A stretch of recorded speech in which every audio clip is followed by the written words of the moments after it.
నాగర్ కర్నూలు జిల్లా కేంద్రంలోని పట్టణ చివరిలో గల పాలు ప్రాంతాల కాలనీలో రాత్రి వేళలో విద్యుత్ దీపాలు లేక, డ్రైనేజీ వ్యవస్థ లేక, సీసీ రోడ్లు లేక, వర్షాలు వచ్చినప్పుడల్లా వర్షపు నీరు మరియు మోరీల మురికి నీటితో రోడ్లన్నీ నిండిపోయి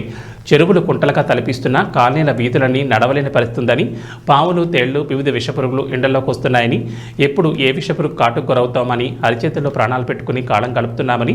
అధికారులు, ప్రజాప్రతినిధులు కాస్త పట్టించుకుని ఊరి చివరిలో అస్తవ్యస్తంగా ఉన్న కాలనీలను గుర్తించి విద్యుత్ దీపాలు, అండర్ డ్రైనేజీలు, సీసీ రోడ్లు వెయ్యాలని అధికారులను, నాయకులను, ఆయా కాలనీల్లో నివాసముంటున్న ప్రజలు, ప్రజాప్రతినిధులకు, అధికారులకు విజ్ఞప్తి చేస్తున్నారు. అదేవిధంగా ఎమ్మెల్యే పట్టణంలోని Homenagar colony, housing board BC colony మరియు వినోద్ నగర్ కాలనీ,